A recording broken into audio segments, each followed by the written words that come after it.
Hey guys, welcome back to my YouTube channel. तो आज हम ड्रैगन गॉड सीरीज को फिर से कंटिन्यू करने जा रहे हैं। तो जैसे कि हमने प्रीवियस एपिसोड में देखा था, लिफंग बोलता है हम अमीर है, देखो स्टफ की तरफ। जॉनी बोलता है युगी तुम वापस आ गए हो। युगी बोलता है कि उनका सिस्टम को ज्यादा इजी था हैक करने के लिए, किसी ने मेरे को नहीं देखा। तो एपिसोड नंबर 124 की स्टार्टिंग होती है। जॉनी बोलता है मुझे लगता है हमने कुछ ज्यादा स्ट्रॉन्ग एनिमी को फेस किया भी। अगर उनके पास अपर हैंड होता तो हम कुछ ज्यादा डेंजर में होते। चलो ये इस शिप को एक लेवल से अपग्रेड करने के लिए काफी होगा, अब वापस जाते हो सेफ रहते हैं। लिफंग बोलता है ठीक है कैप्टन। फिर हमें यंग लू होंग के ऑफिस का सीन दिखाया जाता है। जॉनी बोलता है प्रोफेसर तुम मेरे को ढूंढ रहे थे, मैं कुछ बोलना चाहता तुम्हें। डीन बोलती है कि मैं तुम्हें कुछ बताना चाहती हूँ, हम तुम्हें स्पिरिट टावर में भेज रहे हैं। तुम्हें वहाँ पे टांग सेट के स्टूडेंट की तरह जाओगे, तुम्हें कुछ चीज याद रखनी है, तुम जो मर्जी चाहो कर सकते। डेल पता नहीं क्या लिखा हुआ, कुछ तो लिखा हुआ है, पर जैसे तुम वहाँ पे चले जाओगे तो फिर अकेडमी में वापस आ जाना जल्दी से जल्दी। अगर कुछ हुआ तो हम लोगों को भेजेंगे तुम्हारी हेल्प करने के लिए, तुम्हें चिंता नहीं करनी है उसके बारे में। जैन बोलते क्या ये डेंजरस होगा? डिन बोलती है डिपेंड करेगा तुम्हारे परफॉर्मेंस के ऊपर। जैन बोलते क्या, चलो ठीक है। डिन बोलती है ठीक है तैयारी करो तुम। अब जॉनी जा रहा होता है, डिन बोलती वेट करो। जॉनी बोलते प्रोफेसर क्या तुम और कुछ बताना चाहते हो? डिन बोलती है कि मिस्टर टांग कैसे, मतलब क्या चला हुआ,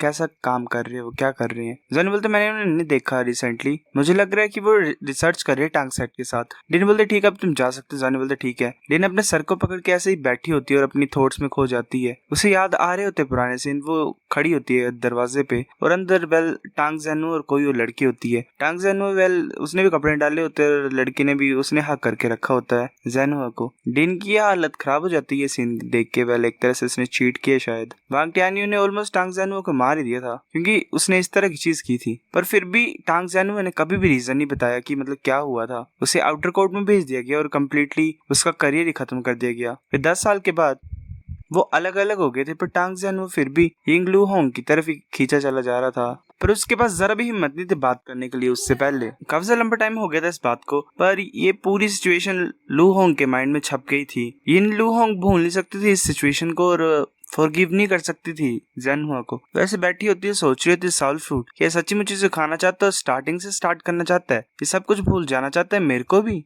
फिर हमें सीगोड लेक के साइड का सीन दिखाया था। वहां पे जैनहुआ और वो होती है डीन। वैसे मतलब याद ही कर रहा होता है एक तरह से। वो स्माइल करता है, फिर ऐसे शांत हो जाता है और बैठा होता है साइड में। वांग वहां पे आता है और बोलता है साउल फ्रूट तुम ऐसा नहीं कर सकते हो। जैनहुआ बोलता है मास्टर वांग। वांग बोलता है अगर तुम यहाँ पे नहीं रहना चाहते तो टांग सेट में चल जाओ, तुम्हें फिर हमेशा नहीं देखनी पड़ेगी डीन, मतलब वही यू होंग।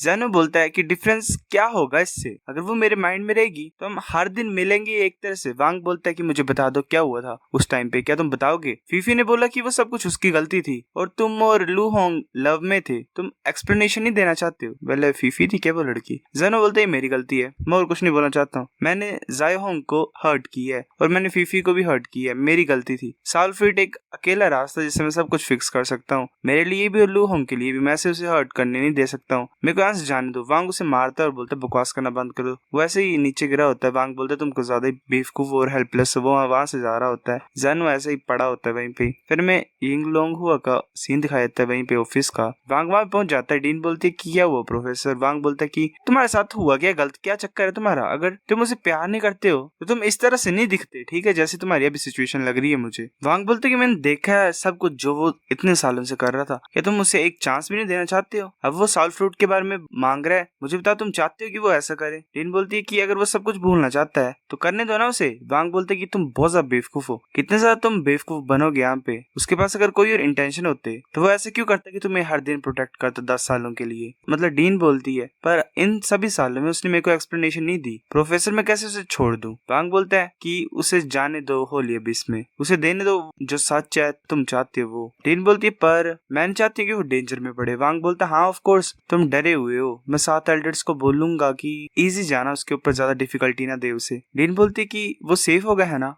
वांग बोलते तुम भी ना। फिर हमें लांजोनी के रूम का सीन दिखाया जाता है। जॉनी बोलते नाना यहाँ पे आओ, जो कंसर्ट है वो जल्दी स्टार्ट होने वाला है। जीजू यहाँ पे बैठो मेरी तरफ। जीजू बोलती है कि किसने बोला मैं तुम्हारे साथ बैठूंगा? नाना वहाँ पे आ जाती है, बोलती बैठ जाओ जीजू, ऐसा मत बोलो, मतलब जीजू को याद रखो तुम। जॉनी बोलते ठीक है। फिर वो ऐसे बैठे होते हैं, नाना बैठी होती है आगे, मतलब गाना लगा होता है। जॉनी बार बार अपने हाथ को आगे की तरफ कर रहा होता है और बाइजू पीछे की तरफ कर रही होती है। जॉनी पकड़ लेता है जैसे तैसे। बाइजू बोलती तुम। जॉनी बोलते स्टार्ट होने वाला है। फिर ऐसे अनाउंसमेंट होती है कि लेडीज और जेंटलमैन, जो नंबर 1 स्टार है टैंडिया स्टार का, वो यहाँ पे आ गया है। मैं गारंटी कर सकता हूँ कि ये जो भी तुमने पैसा खर्चा है वो वर्थ इट होगा। प्लीज वेलकम करो जो लेजेंडरी म्यूजिशियन है जिसे हम सब प्यार करते हैं। ऐसे चेयर कर रहे होते हैं सारी। टैन ली वहां पे आ जाता है, ऐसे ही बोलता है वो अनाउंसमेंट वाला कि ली गोंगजी, ये नाम है इसका। फिर ऐसे जो ली गोंगजी की अपीयरेंस थी उसकी वजह से जितना भी वो क्राउड था वो चुप ही हो गया इंस्टेंटली। उसने ऐसे फिर क्राउड को देखे अपना सर हिलाया। जिनने पहले ली गोंगजी के कंसर्ट को अटेंड किए तो उन्हें पता कि इस एक्शन से क्या होगा। इस एक्शन का ये मतलब होता है कि वो गाना स्टार्ट करने वाला है। नाना वगैरह भी देख रहे होते हैं। ली गोंगजी स्टार्ट कर देता है ऐसे गाना गाना कि उसका जो फिगर है वो ऐसे फेड हो गया जल्दी। ऐसी फीलिंग आई कि वो 1000 ऑफ रीइंकार्नेशन से गुजर रहा है। उसकी जो वॉइस है वो क्लियर और क्लियर बनती जा रही थी, जो कि ऐसे एको होती जा रही थी। लोगों की 3 लाइफ्स होती हैं, एक लाइफ एक सोसाइटी दिल के अंदर। उसकी जो एग्जिस्टेंस है वो हमेशा यहाँ पे रहेगी और मेरे दिल के अंदर ऐसे ही गूंजती रहेगी। जो मेरी मेमोरीज है वो अभी भी इतनी ज्यादा साफ नहीं है, पर जो मेरा हार्ट है वो हमेशा उसके लिए सर्च करता रहता है। काश ये जो हेवन है ये मेरी सुने और मेरे को रास्ता दिखाए। जो ऊपर है वो स्काई है और जो नीचे वो मदर अर्थ है। चाहे वो कहीं भी हो प्लीज मेरे को गाइड करो उसके साइड के ऊपर। फिर ऐसे रो देता है और बोलता है कि प्लीज गाइड करो मुझे। वो ऐसे चुपचाप होता है वहीं पे ही। ली गोंगजी की जो वॉइस थी वो कुछ ज्यादा लाइट थी और हर एक वर्ड जो था उसका वो सभी के साउल का एक कॉर्नर टच कर रहा था। पर उसके फैंस को भी पता नहीं था कि एक बहुत बड़ी सरदर्द ली गोंगजी के माइंड और स्पिरिचुअल सी को अफेक्ट कर रही है। इस टाइम उसने कॉम्प्रोमाइज नहीं किया। उसने एफर्ट लगाया याद करने के लिए। वो अपनी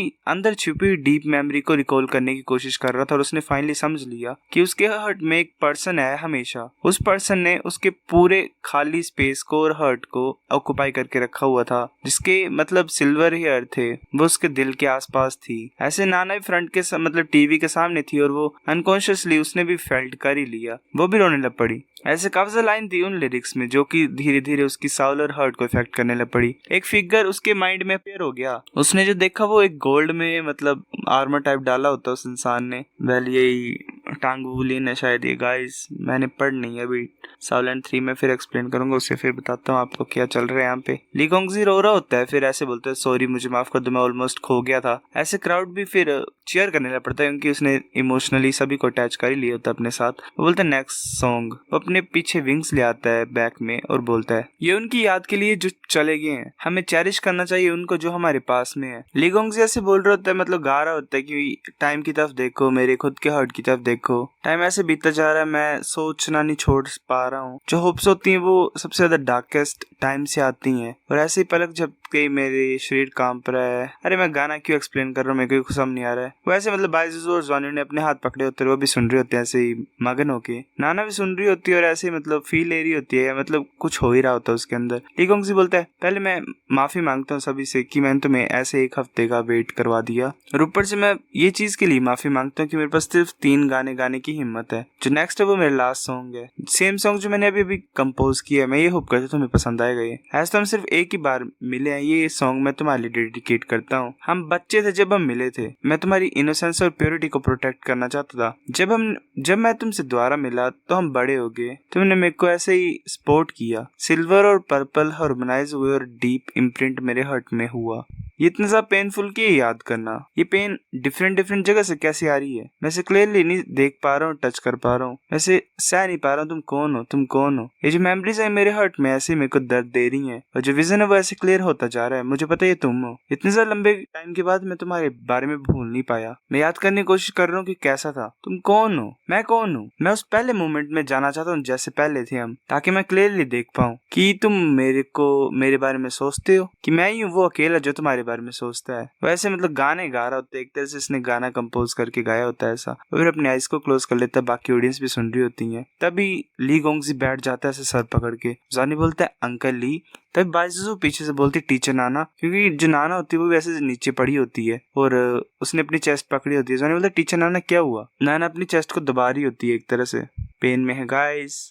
फिर ऐसे ली गोंगजी को लेके चले गए एग्जिट के बाद जो स्टाफ के मेंबर थे। सो गाइस एपिसोड नंबर 124 इतना था। अगर आपको वीडियो पसंद तो लाइक करनी, फिर भी लाइक कर दो, शेयर कर दो, साथ कमेंट करके बता अगर आपको वीडियो कैसी लगी। सब्सक्राइब करो। तब तक के लिए बाय बाय।